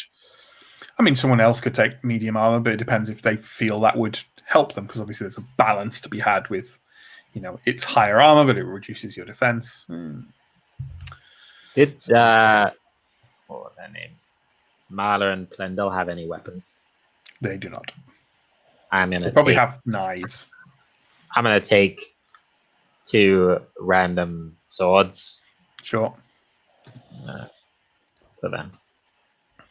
Sure. Yeah, you bring those in for them, and they kind of both nod. Plendel kind of blanches a little, but they both nod and kind of strap the belts around their waist. I assume building number 2 is just kind of a guardhouse. It is absolutely just a guardhouse, and not even it's literally just, there's no platform even, it's just that roof is there as a shelter for people standing below it. And it has like a very, very roughly hewn gate that has a bar across it, but it wouldn't hold up to a serious assault. I'll go and stand under the little shelter and kind of sigh wistfully for times lost when my job was simple. Sure. Is there any sign around this wall of how the meerkats got in? They maybe just swim, or is there some? There's no immediate sign, but I mean, they looked like they could probably climb quite well, and the palisade is only about 7 foot tall. Oh yeah, maybe they could ease. The water isn't that deep at the point where the palisade ends. Absolutely, they could probably have swum around. Okay. Do you ever get the feeling of, if I can have this conversation with Ascarai, if I notice, do you ever get the feeling that this is the kind of situation where they were desperate, that they absolutely wanted a wall, but weren't exactly sure of when a wall stops being useless. Yeah. I mean, it's better to have a wall than not, but not something to be relied on this deep in Davokar. This is the Oro Magica. This is the best of the best. These are the people who study this stuff, and this is their fort. The Look, best maybe Ambrians are no match for Davokar. No, I agree. From the clans, there are some that, well, they know what they're doing. Even the smarter Ambrians still think that they can come and take these things and, you know, make outposts like this and be fine, but it's just not the way. They don't understand, and I don't know if they ever will. Maybe the headquarters will be better left, but I have a low opinion. I have a high opinion of Ambria. It is a great nation and a great ruler, but a low opinion of Ambrians in the forest. Just an environment they're not well suited for. Yes, quite. Erfon strides out of kind of the storage room, kind of heaves his sword over his shoulder and says, well, let's go out there today and make it a little bit more suitable for Ambrians, shall we? We can try. I'm assuming there's no particular extra preparations you want to do. Is anyone taking any more of the supplies? I think we could do more medicus rolls now, can't we? Yeah, you can. Sure, if you want to use them up for today, then you're welcome to do so. That's my only thought. Yeah, sure. I would like to. Yeah, absolutely. So I'm assuming one on yourself first off. Yeah. Yeah, so you kind of wake up and gingerly inspect the puncture wounds on your thigh, the slight greenish tinge to the flesh around them, and see if you can do some work rebinding those. And I can. Oh, but I only heal one. Yeah, still. Yeah. So how many? What's your toughness looking like now? 4 out of 10. As in, you've taken 4 out of 10, or you have 4 out of 10 left? I've taken 4 out of 10. Okay. Are any more medicus rolls being made now that the night has passed? Stio? I'm not making any medicus rolls, but I will kind of present my badly bit arm. Not in the kind of please heal present. Yeah. Yeah. Not in the kind of please heal this way, just in the kind of do you reckon it's worth it? Like, out of character, how bad is your injury? It's not great. I took more from the damage, but I am on 9 out of 13. So I think that's worth it then, right? It's worth it because a D4 would be like if you roll a 4, then nothing's wasted. I roll a 3. That's nearly perfect. Nice. Yeah, you get the feeling like Erfon's indicated, this poison that the meerkat's bite comes with seems to have been quite a temporary thing, and you think, Stio seems to have passed most of it out of his system, and now a rebound arm, he's more or less back to his usual broken self. Right. So we're setting off today. We're scouting. Yeah. Don't want to get knee deep in this place. We need to understand what's going on there. If we charge right in, God knows what's going to come in after us. If we have a better map, a better idea what's going on, maybe we can help some people if there's any left to help. Ephanea mutters something under her breath about the best understanding coming from the edge of Black Gift. But other than that, unless anyone's disagreeing, is there anything anyone wants to do in the outpost before you step foot outside it again? I think so. We all good. Okay. In that case, you can open up that gate and stride outwards. There is a rough, beaten path leading off to the edge of the forest. The edge of the forest is only about 10 feet away, but it looks like it's carried on through. It also looks very recent, as if it's just been kind of trampled into the ground by several groups of people traversing this path over the last few weeks. I'm assuming you're going to follow this path, which is definitely where Marla and Plendel indicate that this path, if you follow it, it leads straight to the headquarters. I'll kind of wave Ascarai out ahead and go, if you wouldn't mind, I think you're the best for this. I will go slightly ahead and Sure. follow the path. Let's maybe this will come up, maybe it won't, but shall we detail kind of how we're traveling as a group? Because I think that's interesting flavor, even if nothing's about to leap out of the forest at you. I think I'd be leading the main group, with Askrai obviously in advance scout as far ahead as he feels comfortable with. In that case, I think it's safe to say that perhaps FNA is at the back of the train, kind of looking around, and I can imagine Irfon's kind of sticking close to those two novices. And Anton, would you think you'd be doing the same? I think I'd be pretty close to Plendel, who is obviously a bit, nervous and on edge, and he's a believer, so I would want to provide him with that comfort and support. Yeah, I think that sounds about right. So you're walking through the forest. That maybe that machete is getting a little bit of work as some vegetation is creeping over this path already, even though it's only been trampled into the ground over the recent past. And Askarai, no need to roll a vigilant roll. You definitely reach. The dead woods was the term Marla used. It is a very appropriate one. You reach it first. In your position, maybe 20 or 30 feet ahead of the others. It's a broad streak of grey death running through the rich undergrowth. This region of dead vegetation is spread out over the area, a streak about 50 paces wide, where literally almost everything within it is lifeless and shriveled. The trees are dead, kind of faded dead wood, but with all the leaves still attached, albeit kind of drooping and sallow.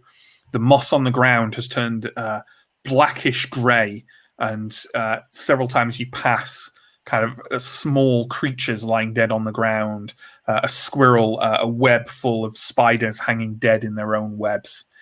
The only exception that you can see as you pace through is the occasional small purple flower in the kind of some variety of lily. It looks like a small lily, which is scattered sort of here and there through it. They look to have been kind of, you know what, you haven't asked to investigate it yet, so, I'll let you do that. That is what you find. I'm going to, do you come to a halt at the sight of this? Yeah, I'll definitely stop when I get to the sort of Sure. beginning of this street. Is it a street that kind of follows the path? Like if I look up cutting precisely across it. Okay. Running kind of north-south. The others are not far behind you, and they come to a halt and see this as well. Marla kind of turns to you all and kind of shakes her head. Plendel is stood there kind of looking off away from the street to the south, kind of staring a bit intently and sort of very much not focusing on what's in front of him. Is Theo familiar from this kind of wasting from the death that came to Ambria? No, it's not like that at all. That was slow. And kind of that was a more kind of like life force was being absorbed and dead things were rising. This looks like, washed out, like something's everything looks oddly dehydrated and slightly desiccated, This is different.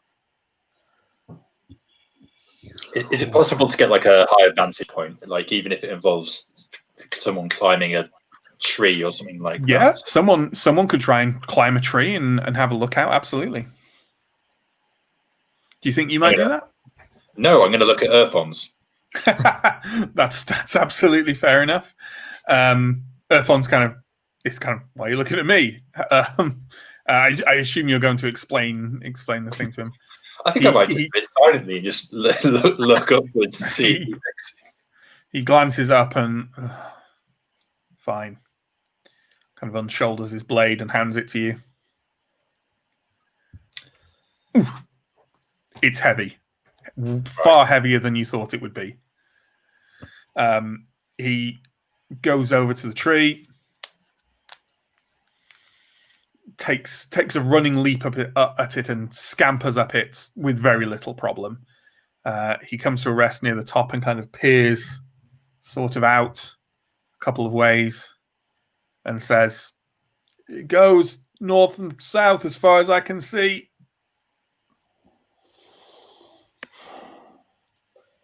We would have sailed across if it was like an infinitely long line. We would have intersected. Oh it yeah. Okay, well, it Yeah, can't be it's that. just, you can't see that far in this canopy. So Does this is it heading in the direction of the sinkhole? No, Where's the north and south. North and south. The sinkhole was south, though, right? It is No, kind of sinkhole- south. Wasn't it? Can't tell from here. I can see another one though, further ahead of us. Another hole. No, another patch like this. Okay. And there's a tower. A tower further ahead to the east. Like Marla Shanty. nods and Marla says, "No, that's the headquarters. It's in an old ruined tower." Oh, fantastic! Great thinking. With all the sarcasm involved there. So the tower is not where these streaks of death emanated from. It's separate to that. There's no way. Like, you're in a mass of trees. Like, there's there's no kind of like, you need a crow's eye. No. Yes. Birds, yes. I mean, yeah, sure. Crow's a bird. So I was definitely right. Yeah, there's no, without a bird's eye view, you wouldn't be able to tell. It's, all Earthons can tell is this goes north and south as far as you can see, with the caveat that you can't see very far. And there's another streak kind of further ahead on your path to the tower. How wide is this streak? He shrugs. Maybe the same as this one. I'll turn to the Ordo Magica gentleman and go, so did you count 2 of these or just 1 of these the last time anyone was working out here? Marla says, we turned back when we got to this one. Okay. We're not going to have the luxury of doing that today, unfortunately. Irvons, let's go. He scrambles back down. Has anyone been kind of investigating anything while this conversation has been going? I would take a look at the lilies. Sure. Go ahead and give me a cunning roll at, -3. Okay. Does that take you to 12? No, my cunning is not as good, unfortunately. That takes me to 7 that I need. So I get a 13. Yeah, you don't know this flower. Nothing immediately, occurs to you about it. Does it seem like they've grown up in the past? No. Okay. I'm going to start learning their names now. Marla and Plendel. Yeah. So, Marla, do you recognize these flowers? She walks over and kind of looks down at them and plucks one out and says, "Oh, they're just lilies.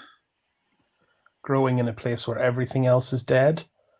There was some growing back at the outpost as well. They're just flowers from the area. You think there's some significance that they survived?" Yeah, well, there's clearly significance because they survived. She nods and kind of plucks a few more of them out from the ground and stores them in a little kind of knapsack at her waist. Have you ever seen anything like this, Anton? These flowers? Familiar to me. I've never seen these flowers before. They may be familiar to Ephenea. She's familiar with this part of the world more than I am. Ephenea says something Ephenea-like and shakes her head. Fair, 100% fair. Classic In fairness, I'm pretty sure her cunning is lower than Ascarai's. So I'm pretty sure she's got a low cunning. So, yeah, I'll make to move on, I suppose. Sure. After another maybe 20 minutes or so of travel through the forest, you come across another of the streaks of grey death through the landscape, and this one This one is roughly the same width as the other, about 50 paces. So very, very similar in nature. And again, the only difference is it's tilted. It's a slightly different angle. Like it's about northeast to southwest, and you pass through it quite quickly. Again, the only thing to have survived in this are a couple of small purple flowers. And you carry on. I'm assuming you'll carry on traveling and not investigating this one separately, since it's. So I would like to just take. We've got the little knapsack map, don't we? Just from what I've seen so far, and with the map in hand, can I kind of like triangulate a point of origin? Well, let's take a look. Let's bring that map up. That's that little notebook map again. So it's certainly possible as you're on your way that what I'm imagining you're asking is, are these streaks of death through the forest radiating out from that sinkhole? Is that kind of what we're asking? Yeah, is not so much the sinkhole, but is there a point of convergence that's either the headquarters, the sinkhole, or the? I mean, given that it's two lines and they're not directly parallel, there will always be a point of convergence. And that point of convergence is will be somewhere to your south, assuming that these lines carry on in a straight line. Yeah, a lot of assumptions. Yeah, but you don't know that, so potentially is the only answer I can really. Yeah, no, that's fine.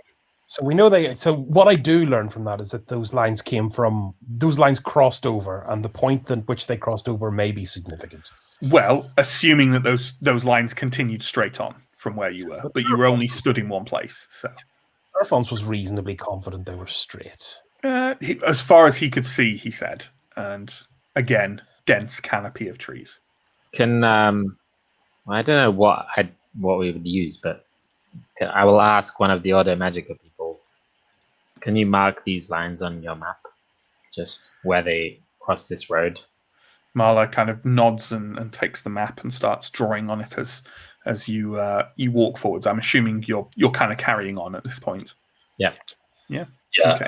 I think that we should carry on with some urgency. I do not like the idea of being caught inspecting these dead lands when we could be making haste for somewhere that's a little bit safer.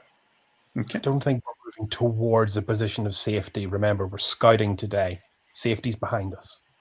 Well, we're heading towards the headquarters for a reason, right? That's the reason we're leaving. So the sooner we get that done, the sooner we can find somewhere safe.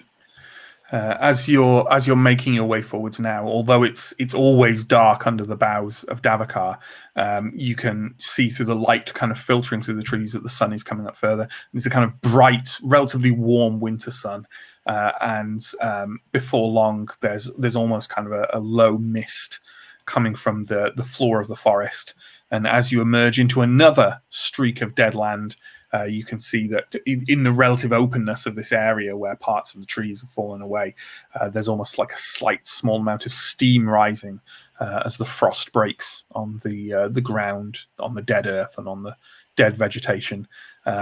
Since you asked what direction the others were going, I will straight away tell you that this line appears to be going with a slight curve from the northwest to the southeast.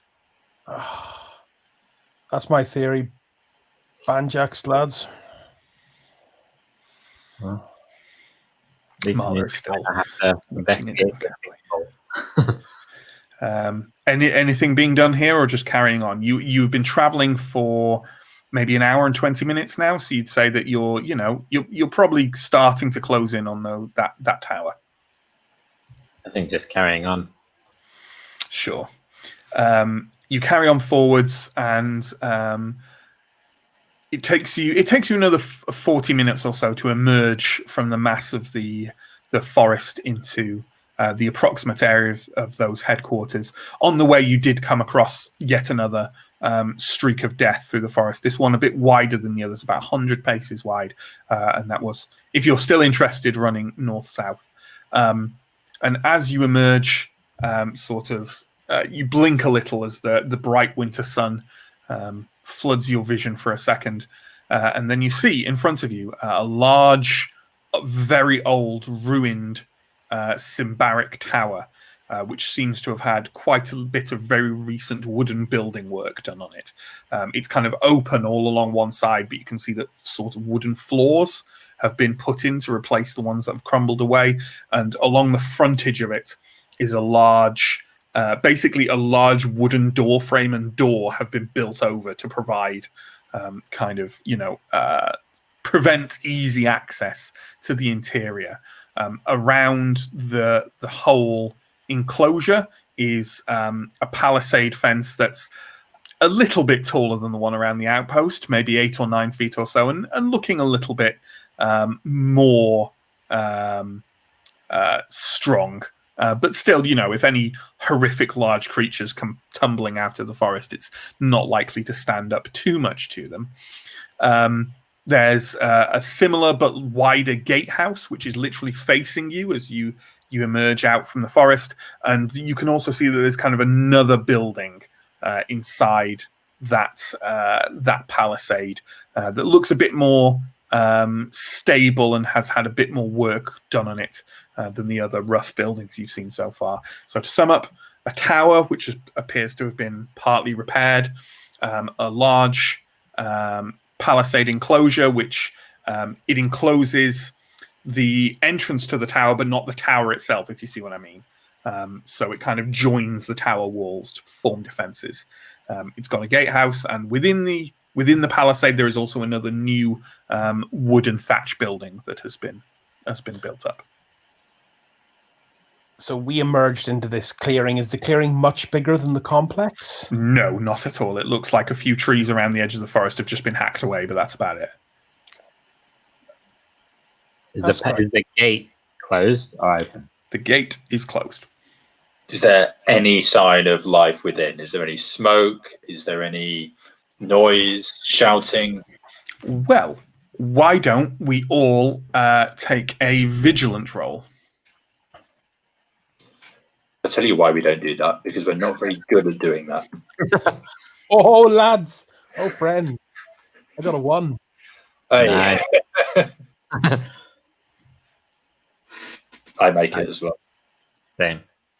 Okay, but Chris got that. Pseudo-critical. So all of you notice a small column of smoke drifting up from inside that tower. So a great deal of the tower is basically open to the air, right? And you can see a small twisting column of smoke leading up from there. Steo, as you are looking at that, kind of gazing up at it, a little bit of movement catches your eye, and you just turn and quickly enough to just see a figure, a humanoid figure of some sort, was peering over that, like the top of the gatehouse, and just ducks away as you look over to where it was. So I'll kind of stop everyone and go, we've been spotted.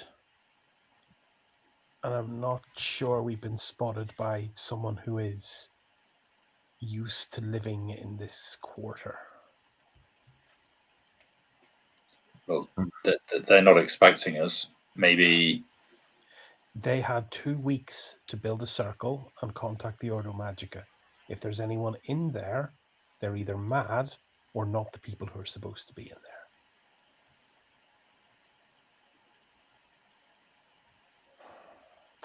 Ascari, do you think you can make a circuit surreptitiously to see if the walls are secure on all sides?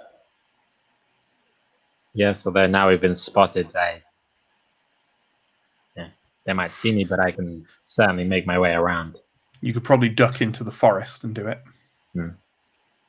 What if we retreat somewhat and get out of sight of this place, and Ascari, if you meet us on the path back, say 500-600 yards? Yeah, sounds good. I'll make my way around and come back as soon as possible. If you get into trouble, make the loudest noise you've ever made. Don't worry, I definitely will. Okay. As the rest of you kind of retreat past the edge of the forest, Ascari creeps off, So I'm assuming you're kind of doing a circuit of the whole, like the tower and the enclosure. Yeah. Just as I yeah. begin, I'm gonna take the iron ring I have out of my robes and just put it on, Sure. just in case. Might help. Yeah. Why not? No problem. You do. Well, I'll tell you what. You make that roll while I Yes. look something up. I'm going to just need you to make a discreet roll. Okay. And I was going to give you a malus for it, but that you've retreated into thing. You know what? I think it leaves it about even. Okay. So, yeah. I need a 13. I got 16. For fuck's sake. Bad rolls. Bad rolls today.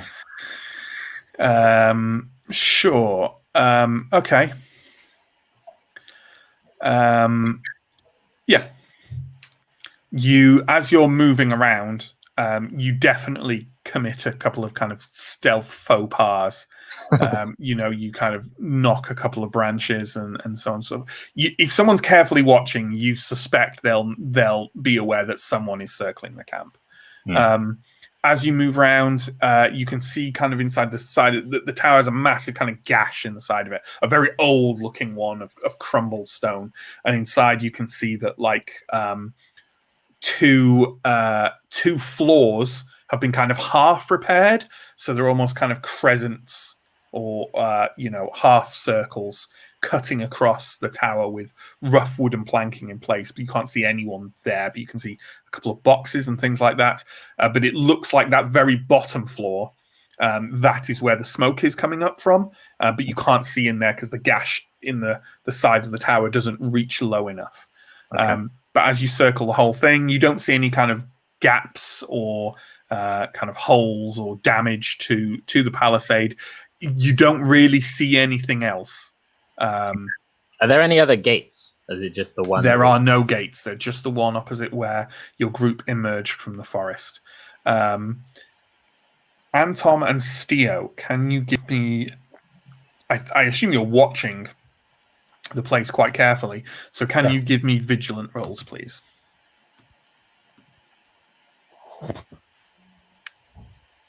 Make it. Anton, a couple of minutes after Ascarai leaves, those main gates just go... Okay. One just creaks forward slowly. Comes to okay, but I can't see anyone coming out of it. No, and you would be able to, unless they're like, hobbits with some kind of perfectly innocent magical ring. I'm going to sort of silently sort of signal for everyone to like kind of get down and duck down into the undergrowth a little bit. And I'll just watch intently just to see if anyone comes out initially. Most people kind of follow your lead and duck down. F&A briefly kind of looks aghast at the notion of concealing herself, and then begrudgingly kind of crouches down beside you. The group, I'm assuming, Steo, you are going to, once this, your attention's been drawn to this. As the number one paranoid member of the team right now. Sure. You all kind of hunch over in the undergrowth and keep your eyes fixed on that, and you do so for about 10 minutes until Ascarai stumbles into not the clearing but the pathway where you are. Stumbles. Like, no, you're not that bad. You're not Anton. He just he walks out of the trees. I'll head back to the group and relay what I found. That there's no... I can see no other entrances. The smoke seems to be coming from the bottom floor of that tower, but in terms of ways inside, it seems this gate is our only real option. Well, it appears that we're in luck because we might be being invited in. A few moments ago, the gate opened for us, and it's remained open. So, at this point, I think I'll maybe turn to Marla and Plendel and just ask if if in any way this is sort of like normal behaviour, if they visited the headquarters before, if like they're normally very cautious when allowing people into the compound. Marla shakes her head and says, "No, if they saw other Ambrians outside those gates, no.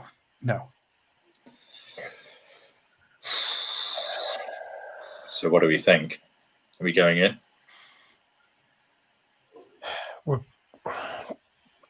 Do you reckon, Alphonse, there's any benefit to going up on one more tree? He kind of slowly turns to you and says, "If you find one as tall as that tower, I'll climb it. Otherwise, I don't see what help that gives us." Just an abundance of caution, but a good point. I think we have very limited options if we want to know what is inside this. We do, and more to the point, spending the day scouting and going back does not give us any more benefit at this stage, because until we know what's past that wall, we're fools still. What's the how does the map look? Did you finish putting the lines on it? The other one of them was curved, so it's going to be useless to us. But Marla nods and kind of shows you it. They're just several random slashes across the path. They don't look to have any significance to you. Ascarai, were there any dead patches when you did the circumference of the? Yes, you will have gone through one. Yes, there was one, but nothing different about it. The same as all the others. Well, is there any magic that can just suck the life out of an area like that? I suppose there is, because it's what destroyed Ambria. Well, and it's whatever did this must be magic, surely. So there's some description. Fons kind of stands up, draws his blade and rests it gently across his shoulders and says, "I don't think we're getting anything done by standing here." Oh, I'll stand up with a sigh. Okay, is everyone going towards the gates? I think so. Probably in the same formation that we're in before. I think that's perfectly reasonable. In that case, it sounds like Ascarai will be the first to reach them. Ascarai, you're at the gates. As I said, one of the doors has been sort of eased forwards. I'm going to assume, but correct me if I'm wrong, that you're taking a peek before you just throw them wide and stride through. Definitely peeking round. Sure.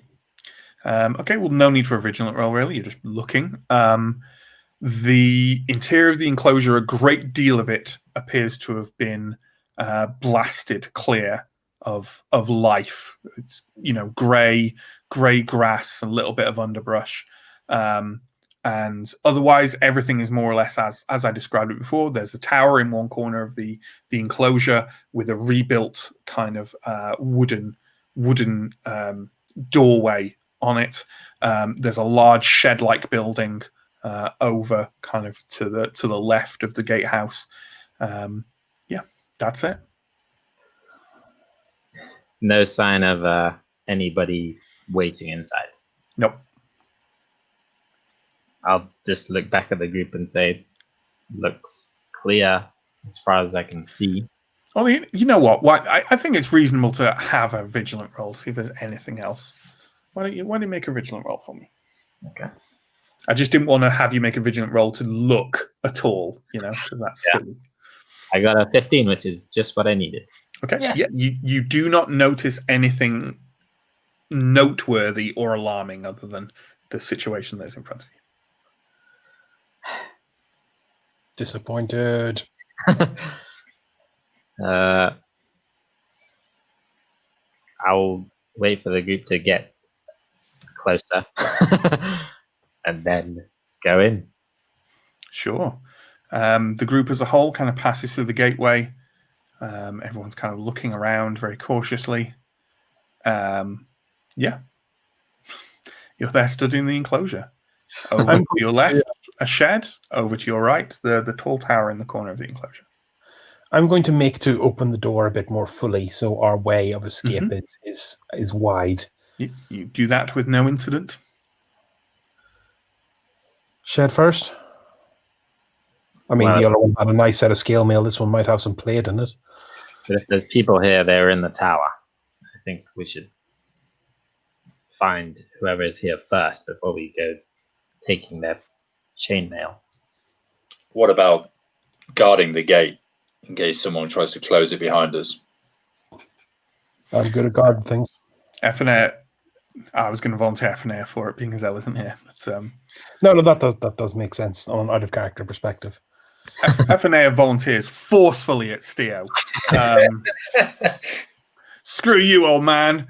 And yeah, F&A volunteers and stands, occupying half the gateway with her huge warrior kind of stature.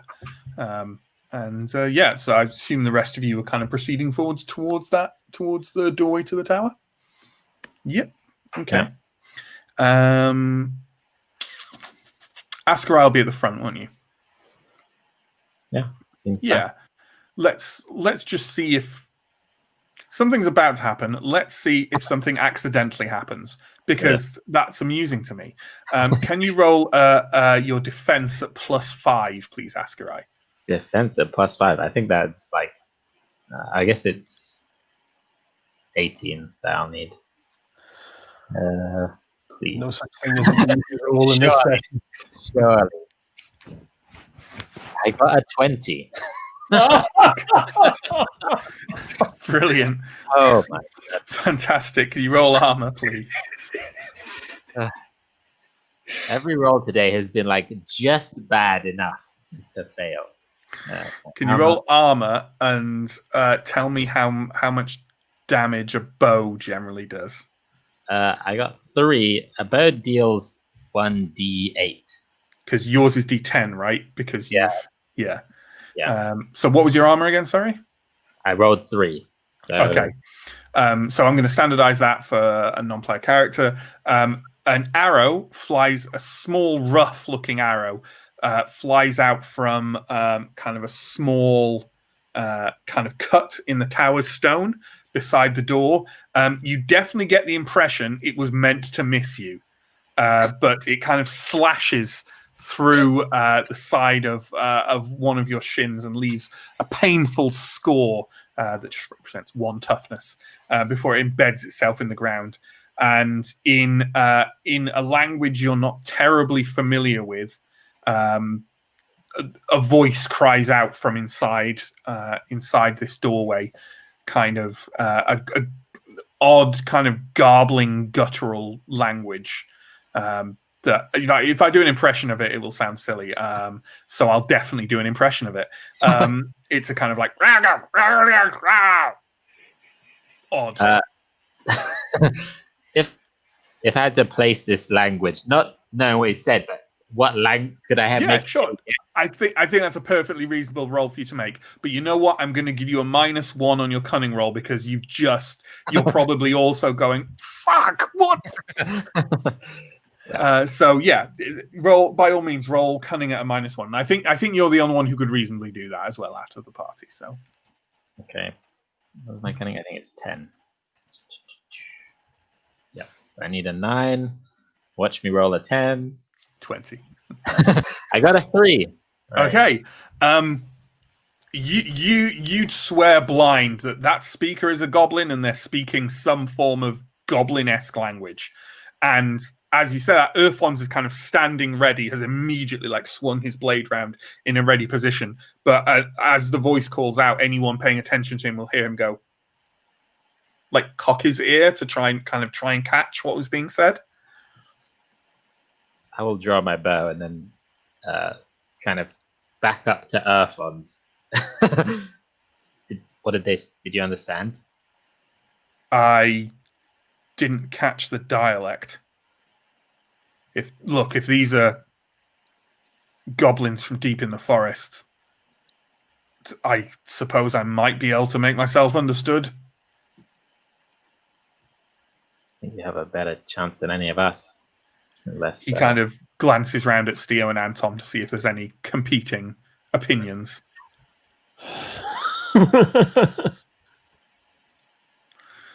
Okay. Then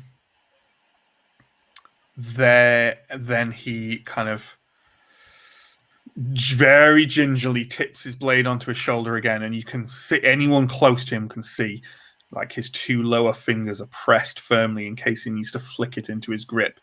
And he kind of strides forward, kind of calmly, a little bit cockily, and calls out something. None of you speak the language of the goblin tribes, so it just sounds goblin to you. And before long, a voice calls back. Erfon's kind of tilts his head a bit again, and there's a slow kind of back and forth before Erfons turns around and says, "Right, I can somewhat understand them. They claim to be a tribe called the Urbuktur, and they have come from beneath, where they were chased from their lands, and they fought great peril and have now claimed this tower as their own, because the Tallings who lived here are almost all dead." Almost all dead. He calls something back, a response, and he says, They say the one who remains has been mind cut. I think they mean he's mad. That does make some sense. They say that we can come in, but that this place is theirs. And if we try anything, well, it was graphic.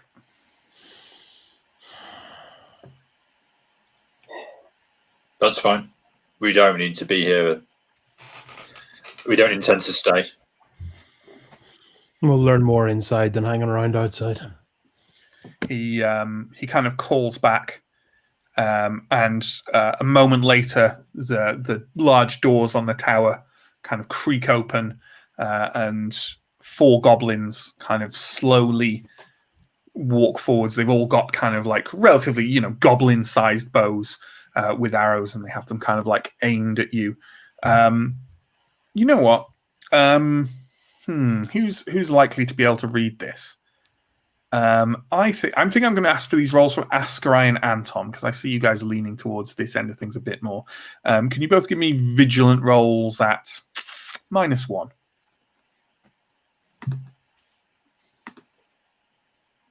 Nope. Yeah. Was that a yet from Mike? Yeah. Maybe it's because of the time you've spent over the last couple of days with Plendel. These goblins look scared to you. Oh. Okay. They don't. Yeah. Kind of. You see one of them who is a bit smaller, maybe a bit younger. It's hard to tell with goblins; they don't live very long anyway. It's kind of visibly, again, reminiscent of Plendel. His bow, his arrow arm is kind of shaking.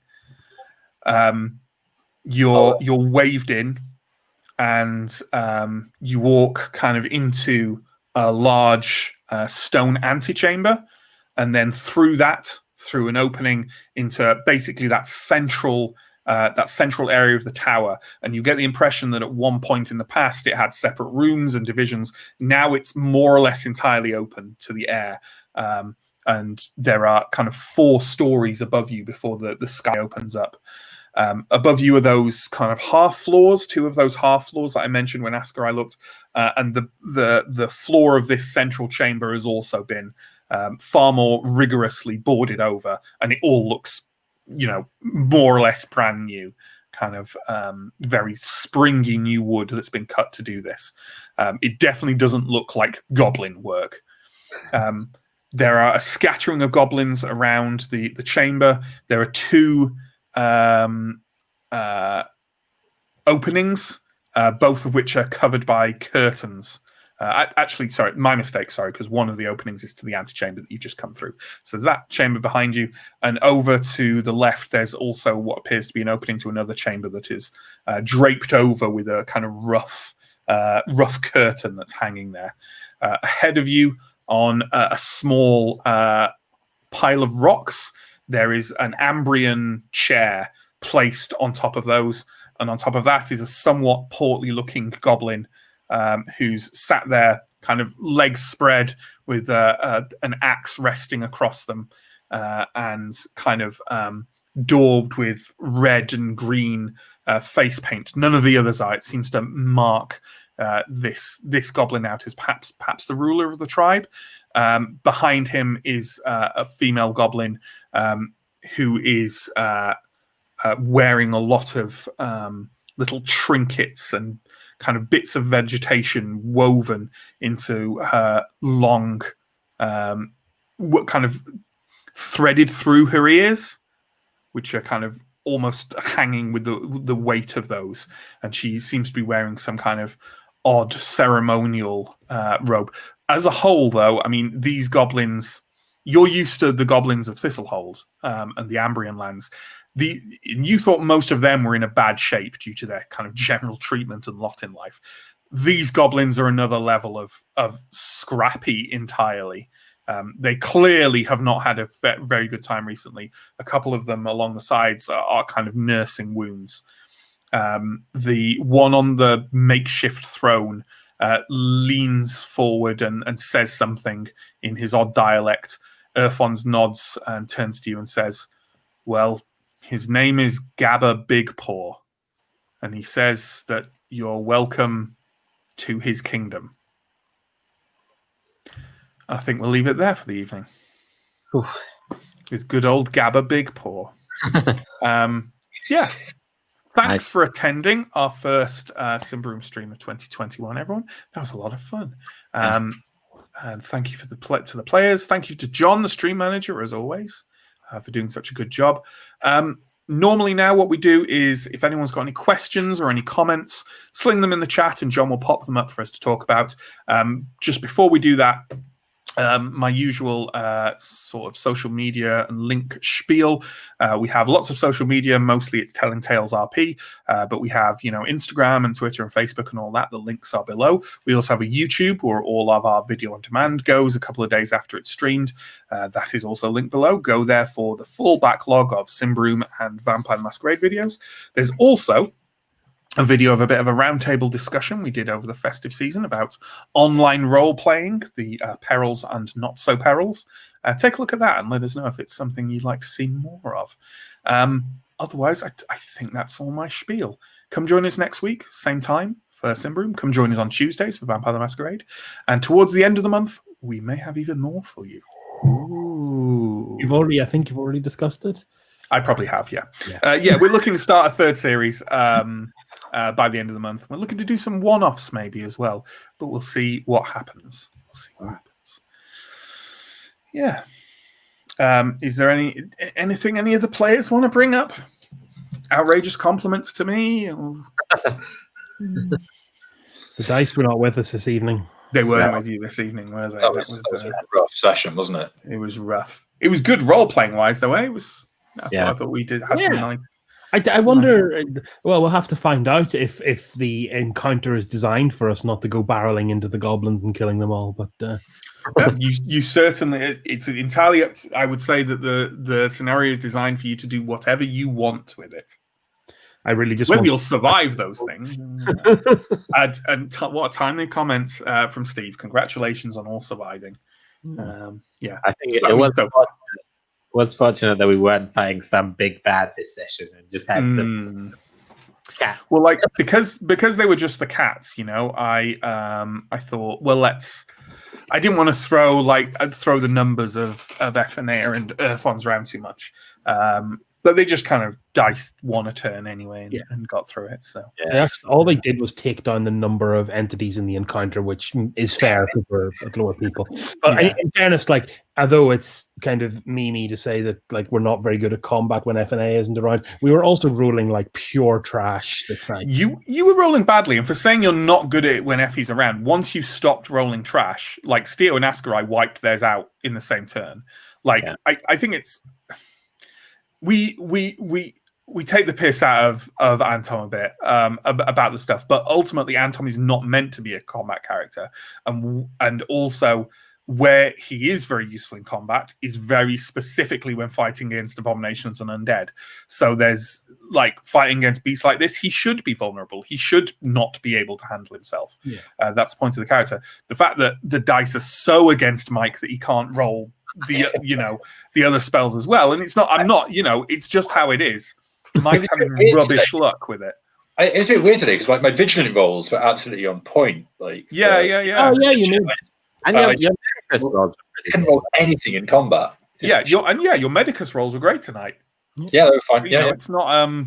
It's not. It's just it is what it is when you have a non-combat character, and especially when your group temporarily doesn't have the big combat character. Like you're going to get hit a bit harder, but it was fine. It was fine. Everyone's fine. Nothing bad is going to happen ever. One last kind of I think Ascarai might be the new Anton. Yeah, Ascarai's rolls. Those 12s. Just what, like too high, or just those like 12s. Well, it's abundantly clear what Ascarai's role is, and that's the range support. And when he ends up getting closed in, and another thing about the specific combat was we weren't working as a team; it was just three. Combat. You've been kind of isolated. And one of the things about Ascarai as well is like, what I mean, you say that, but he tends to do more damage with his daggers, I think, than with his bow. But the obvious advantage of the bow is that I don't get hit because I'm far away from. Well, that thug in back in the last town you're in, and his throwing axes would. And the adventurer threw a knife at me. That's why. That's true. Just people throwing things. But if there's no more comments or questions, thanks, folks. We'll catch you next week.